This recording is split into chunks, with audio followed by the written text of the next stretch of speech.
Bienvenidas alumnas y alumnos a este video de soluciones, donde definiremos algunos conceptos como propiamente el concepto de disolución. Veremos en qué consiste el proceso de disolución, el concepto de solubilidad, la preparación de soluciones y la forma de expresar la concentración de una solución. ¿Qué es una solución? Es una mezcla homogénea de dos o más componentes que solo pueden ser separados por algún método de fraccionamiento. Cuando mezclamos dos o más sustancias, esa mezcla puede ser heterogénea, cuando se observan la separación en dos o más fases, u homogéneas cuando se observa una sola fase. En mezclas heterogéneas, de acuerdo al tamaño de partículas, tenemos dispersiones groseras, que son identificables a simple vista, como puede ser el aceite y el agua, o dispersiones coloidales, como puede ser la mayonesa, donde las partículas solo pueden ser distinguibles a través de un ultramicroscopio.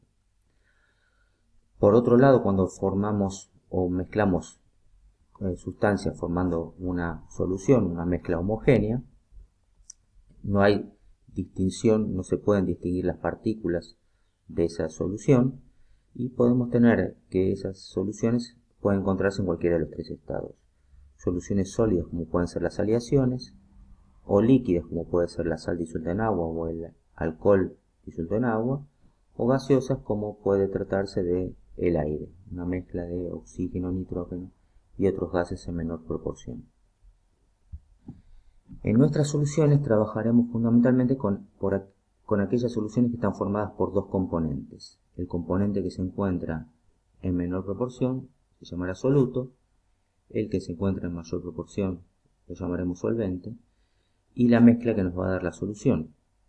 En toda solución se va a verificar el principio de conservación de la masa, o sea, la masa de soluto más la masa de solvente me va a dar la masa de solución. Esto no se verifica con volúmenes, o sea, no es cierto que el volumen del soluto más el volumen del solvente me dé igual al volumen de solución. O sea, los volúmenes no son aditivos. Bien, hablemos un poco del proceso de disolución. La disolución de una sustancia en otra es un proceso que recurre o ocurre, mejor dicho, en tres etapas simultáneas. Para que pueda haber interacciones entre el soluto y el solvente, primero tenemos que romper en una primera etapa las interacciones solvente-solvente. ¿Sí? Lo mismo ocurre con el soluto. Las partículas del soluto están unidas entre sí. Entonces, si queremos que interactúen con las del solvente, tenemos que romper estas interacciones soluto-soluto.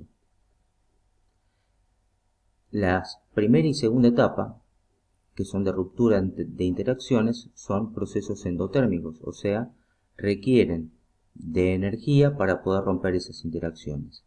Una vez que las partículas están separadas, pueden interactuar entre sí en una tercera etapa que se llama solvatación, donde se establecen esas interacciones nuevas entre el soluto y el solvente. Este proceso es necesariamente exotérmico. Si para romper enlaces tuvimos que entregar energía como proceso endotérmico, cuando se forman estas interacciones, se estabiliza el sistema, baja su energía y la energía que tenía en exceso la libera. Se trata de proceso exotérmico. ¿Cómo va a ser todo el proceso de disolución? Bien, depende de quién gane. Si las etapas endotérmicas superan a la etapa exotérmica, todo el proceso de disolución, que sería la suma de las energías de las tres etapas, va a ser un proceso endotérmico. Y viceversa, si el proceso exotérmico supera a los procesos endotérmicos, entonces la energía total, la energía de disolución, va a ser entonces exotérmica. O sea, la disolución se va a producir con liberación de energía. Centrándonos en el proceso de solvatación, la formación de interacciones soluto-solvente, nosotros vamos a trabajar fundamentalmente con soluciones acuosas, o sea, donde el solvente es el agua. Por lo tanto, podemos tener tres tipos de interacciones. Cuando se disuelve una sustancia iónica en agua, que se llaman interacciones ion-dipolo, cuando se disuelve una sustancia polar en agua, interacciones de tipo dipolo-dipolo y puente de hidrógeno, y interacciones en donde se disuelve una sustancia no polar en agua, interacciones del tipo dipolo inducido. Bien, ¿qué ocurre en este primer ejemplo? La disolución de una sustancia iónica en agua, como por ejemplo sal en agua. Bien, nosotros dijimos que se tienen que romper interacciones soluto-soluto y solvente-solvente. En el solvente, moléculas de agua, la unión fundamental entre partículas, la interacción fundamental entre partículas de agua es puente de hidrógeno. O sea que tenemos que romper esos enlaces, puente de hidrógeno. En la sustancia iónica, red tridimensional, como hemos visto en el capítulo de sólidos, lo que tenemos que romper son las interacciones entre los iones, que son fuerzas de tipo electrostático. Así que una vez rotas esas interacciones, se produce la solvatación, la interacción entre moléculas de agua y los iones.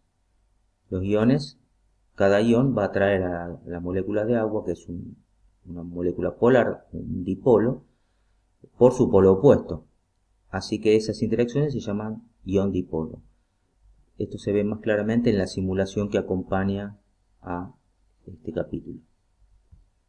Cuando se trata de disolución de una sustancia polar en agua, como puede ser el alcohol o también puede ser el azúcar, bueno, acá tenemos que tanto en el soluto como en el solvente tenemos que romper interacciones puente de hidrógeno, porque el alcohol, el etanol, tiene hidrógeno unido a oxígeno.